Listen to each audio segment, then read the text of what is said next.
কথাটা এই কারণে বললাম, উনি সম্প্রতি দফায় দফায় ওনাকে কোর্টে যেতে হচ্ছে, এবং গত দুদিন আগে তিনি খুবই সিগনিফিক্যান্ট একটা কথা বলেছেন, সত্যিকার অর্থে যেটা তার সংকটের মূল কারণ, সেই কথাটা উনি বলেছেন।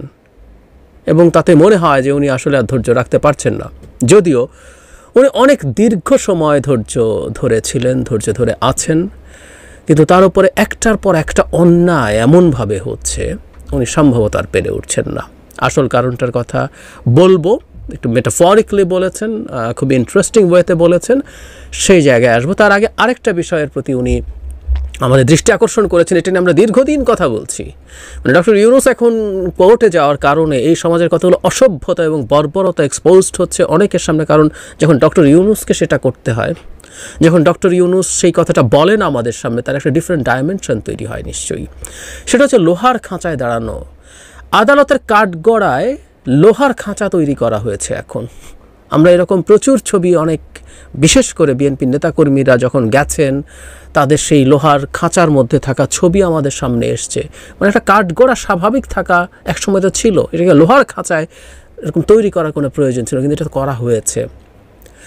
গতকাল যেটা হয়েছে, মানে দুদিন আগে যেটা হয়েছে, ডক্টর ইউনূস সহ যারা অভিযুক্ত ছিলেন, মানে গ্রামীণ ব্যাংক এখন তার বিরুদ্ধে দাঁড়িয়েছে, উনি দীর্ঘ বেরিয়ে আবার কথা বলেছেন, সেখানে আছে। আমরা যেটা জানলাম মিডিয়া থেকে, সেটা হচ্ছে বিচারক ডক্টর ইউনূস ছাড়া বাকিদেরকে ওই খাঁচায় উঠতে বলেছিল, খাঁচার ভেতরে ঢুকতে বলেছিল। প্রথম কথাটা হচ্ছে ডক্টর ইউনূসকে বাদ দিয়ে কেন বলা হবে? রাইটলি প্রত্যেকটা নাগরিক আইনের দৃষ্টিতে সমান হওয়ার কথা, আমাদের কনস্টিটিউশনে আমরা লিখেছি টিকেছি এসব। খুব interestingly I must appreciate doctor Yunus, উনি চমৎকারভাবে একটা সিদ্ধান্ত নিয়েছেন। সেটা হচ্ছে উনি বাইরে থাকেননি, যেহেতু যারা তার সাথে ওই মামলায় অভিযুক্ত হয়েছে তার কারণে হয়েছে, তিনি সেই সঙ্গীদের সাথে নিজেও সেই লোহার খাঁচায় ঢুকেছিলেন। তারপর একটা সময় তাদেরকে বের হয়ে আসতে বলে, তারপর উনি বের হয়ে আসেন। এই খাঁচা সম্পর্কে ডক্টর ইউনূস বলেন, লোহার খাঁচা তৈরি আসামির কাঠগড়া তো অপমানজনক, অপমান করার জন্য এটি করা হয়েছে। এটা তো আর সম্মান দেওয়ার জন্য বানানো হয়নি, অপমানের চূড়ান্ত পর্যায়ে নিয়ে যাওয়ার জন্য বানানো হয়েছে। আজ আমি অভিশপ্ত জীবনের শীর্ষবিন্দুতে পৌঁছেছি, এই প্রথম আমাকে লোহার খাঁচায় দাঁড়াতে হলো। ডক্টর ইউনূস এখানে বলার চেষ্টা করছে যে তার একটা অভিশপ্ত জীবন চলছে, এবং এই লোহার খাঁচায় দাঁড়ানোটা একটা শীর্ষবিন্দু। মানে উনি দীর্ঘদিন থেকে নানাভাবে এই অভিশপ্ত জীবনের নিয়ে সাফার করছেন, এখানে শীর্ষবিন্দুতে উনি পৌঁছেছেন। তিনি বলছেন, এই ঘটনার মধ্যে কোনো সত্যতা নেই, যে জিনিস আমি দিয়েছিলাম সেটার জন্য আমাকে অভিযুক্ত করা হচ্ছে। আমার সঙ্গীরা আজ অভিশপ্ত, এটা আমার মনে কঠিনভাবে দাগ কেটেছে। আমার পরিবারকে আক্রমণ করেছে, আমার বাবাকে আক্রমণ করেছে, এটা আমার কাছে মোটেও গ্রহণযোগ্য নয়, এটা আমার অভিশপ্ত জীবনের অংশ। মানে ওনার পরিবার এখন আক্রান্ত হচ্ছেন, তার বাবা আক্রান্ত হচ্ছেন, খুব স্বাভাবিকভাবেই এগুলো ওনার সহ্যের সীমা ছাড়িয়ে যাচ্ছে। দিনের শেষে আমরা প্রত্যেকে মানুষ। ডক্টর ইউনূস সত্যিকার অর্থেই প্রচুর ধৈর্য দেখিয়েছেন, এখন পরিস্থিতি এমন জায়গায় পৌঁছে যাচ্ছে উনি আসলে আর পেরে উঠছেন না। ওনার এই সহ্য করে যাওয়ার একরকম বিরুদ্ধেই আমি একটা কলাম লিখেছিলাম, সেই কলামটার বিষয়বস্তু নিয়ে একদিন কথা বলবো, উইচ ইজ ইম্পর্টেন্ট। এটা শুধু ডক্টর ইউনূস না, এটা আমাদের প্রত্যেকের জন্যই ইম্পর্টেন্ট বলে আমি মনে করি। এই জায়গায় এসে সবচেয়ে সিগনিফিক্যান্ট কথা বলছেন, তিনি বলেন আসলে এক অভিশপ্ত জীবন বেছে নিয়ে বয়ে বেড়াচ্ছেন। উনি এক্স্যাক্টলি উনি কী বলছেন আমি পড়ি।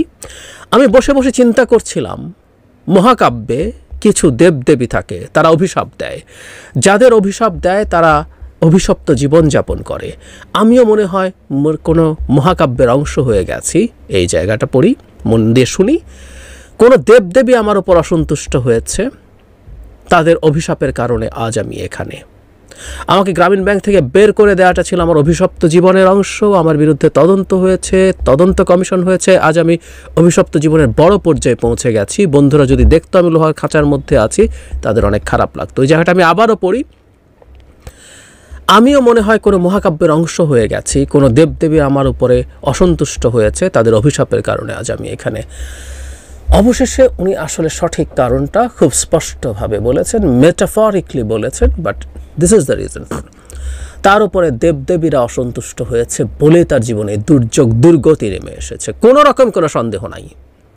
ডক্টর ইউনূসের উপরে দেবদেবীদের অসন্তোষ আমরা আসলে প্রকাশ্যেও দেখেছি, প্রকাশ্যেও তার বিরুদ্ধে নানা কথা বলা হয়েছে, নানা কথা। তারকে সুদি ব্যবসা করেন, মানে বাংলাদেশ মনে হয় সুদমুক্ত ব্যবস্থা দিয়ে চলে, বা গ্রামীণ ব্যাংক এখন মনে হয় ডক্টর ইউনূসকে বের করে দেওয়ার পরে সুদমুক্ত ব্যবস্থায় চলে। কিন্তু বলা হয়েছে তাকে গরিবের রক্তচোষা বলা হয়েছে এই রকম নানা রকম ভয়ঙ্কর শব্দ ব্যবহার করে তার বিরুদ্ধে কথা বলা হয়েছে। তাকে পদ্মা সেতুতে তৈরি হওয়ার পর তাকে পদ্মা নদীতে চুবিয়া বা তোলা হবে, নানা রকম। এবং তার বিরুদ্ধে অভিযোগ উনি পদ্মা সেতু যে ফাইন্যান্সিং ছিল ওয়ার্ল্ড ব্যাংকে সেটা উনি বন্ধ করেছেন, কোনো রকম প্রমাণ ছাড়া রিপিটেডলি কথা বলে যাওয়া হয়েছে, রিপিটেডলি।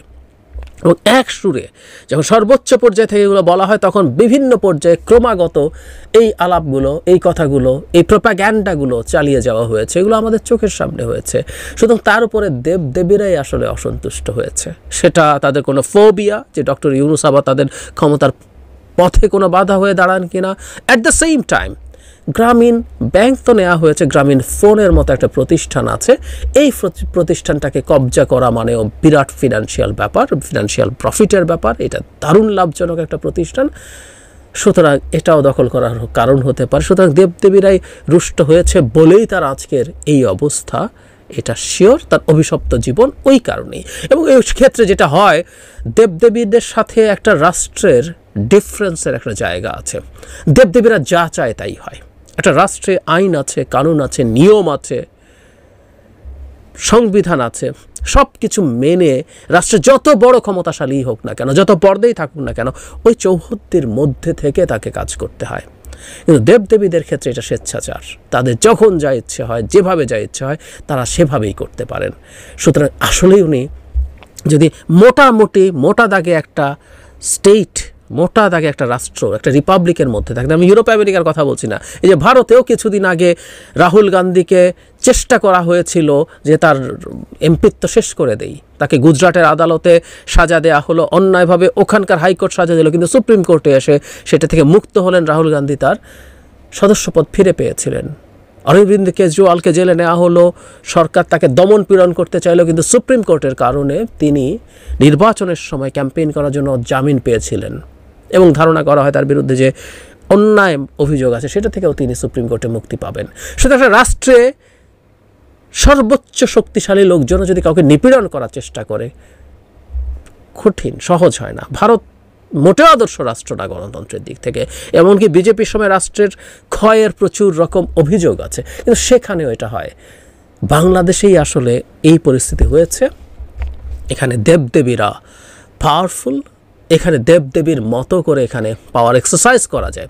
মানে অনেক উপরে যাওয়ার দরকার নেই। যে বেনজির একটা পুলিশ প্রধান হয়েছিলেন, কি করেছিলেন আমাদের মনে আছে না? উনিও একটা দেবতা হয়ে উঠেছিলেন এবং তাকে দেবতা হওয়ার জন্য সার্টিফাই করা হয়েছিল।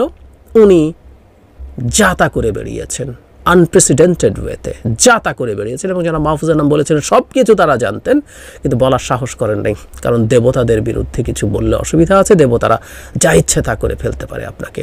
সুতরাং ডক্টর ইউনূস আসলে অবশেষে সবচেয়ে, এগুলো আমরা জানতাম, ওনার উপরে দেবদেবীরাই রুষ্ট হয়েছে বলে এই অবস্থা। না হয় এই দেশে বিচার বিভাগ তথাকথিত যে এরকম কিছু করবে সেটা খুব স্বাধীনভাবে করবে, তার নিজস্ব জুরিসডিকশন থেকে করবে, আমরা এগুলো বিশ্বাস করি। দুদক তার পিছনে যে এইভাবে লেগেছে, কেন লেগেছে? এই দুদকই এসালামের বিরুদ্ধে লাগে না, এই দুদকই সাইফুজ্জামান চৌধুরী ভূমিমন্ত্রীর বিরুদ্ধে লাগে না, এগুলো আমরা দেখেছি, খুব ভালো মতো দেখা হয়েছে। দেবদেবী যা চায়, ডক্টর ইউনূসের বিরুদ্ধে লাগো, দেবদেবী চেয়েছে কিছুটা হলেও এখন বেনজিরের বিরুদ্ধে লাগো, যেহেতু বেনজিরের সাথে তাদের কোনো হিসাব নিকাশের সমস্যা হয়েছে, এগুলোই আমরা দেখতে পাবো। সুতরাং এটা স্বেচ্ছাচারিতার জায়গা খুব চমৎকারভাবে ডক্টর ইউনূস আমাদের সামনে এনেছেন অবশেষে। এবং এই একটা জায়গাতেই আসলে আমি ব্যক্তিগতভাবে মনে করি ওনার বলে যাওয়া উচিত হবে ক্রমাগত। তার বিরুদ্ধে একটা সময় অনেকেই এই অভিযোগটা করেছে যে এই দেশের যে মূলগত সমস্যা, যেইখান থেকে সব সমস্যা উৎসরিত উঠছে, সেই জায়গা নিয়ে উনি কথা বলেন না। উনি হয়তো নিজের সেফ থাকার জন্য কথা না বলার এক ধরনের সিদ্ধান্ত নিয়েছিলেন এবং একটু ইঙ্গিত এই ধরনের উনি করেছিলেন। আমি ওই কলামের মধ্যে বলার চেষ্টা করেছি, উনি ডয়চে ভেলের সাথে একটা ইন্টারভিউতে জনাব খালেদ মহিউদ্দিনকে উনি বলেছিলেন ঠিক এভাবে যে উনি চুপ থাকার চেষ্টা করেছেন টু অ্যাভয়েড প্রবলেমস, কিন্তু শেষ পর্যন্ত পেরে ওঠেন নাই। ওনাকে আজকে লোহার খাঁচায় যেতে হয়েছে। এই দেশের বহু মানুষ, মানে ডক্টর ইউনূসরা এই দেশের একেবারে ভয়ঙ্কর কোনো অভিযোগে অভিযুক্ত মানুষ। আমরা যখন কোর্টে যাই আমরা কিন্তু অভিযুক্ত মানুষ, আমরা কিন্তু সেটার রায় শেষ হয়ে যাওয়ার না। এমনকি এই কোর্টে রায় হওয়ার পরও আরও অনেকগুলো স্টেজ আছে, শেষ পর্যন্ত আপিল বিভাগ আছে, তার আগ পর্যন্ত আপনি আসলে কাউকে অপরাধী বলতে পারেন না। আর অপরাধীকেও এই খাঁচা টাচায় রাখতে হবে না। এগুলো মানুষের মানবিক মর্যাদাকে ক্ষুণ্ণ করে। ডক্টর ইউনূস গেলেন, দেখলেন, বললেন। উনি ওনার বক্তৃতায় বলছেন একটা ছবি তুলে, আসলে একটা ছবি থাকলে ভালো হতো, কোর্টের ভিতরে তো ছবি তোলা যায় না, একটা ছবি তুলে রাখা উচিত ছিল। এই দেশের মধ্যে ডক্টর ইউনূসের মতো মানুষ খাঁচায় আছেন, কিন্তু যে বলছি এটা শুধু ডক্টর ইউনূসের মতো মানুষ না, অত্যন্ত সাধারণ একজন মানুষও তাকেও এই খাঁচায় ঢুকিয়ে হিউমিলেট করার কোনো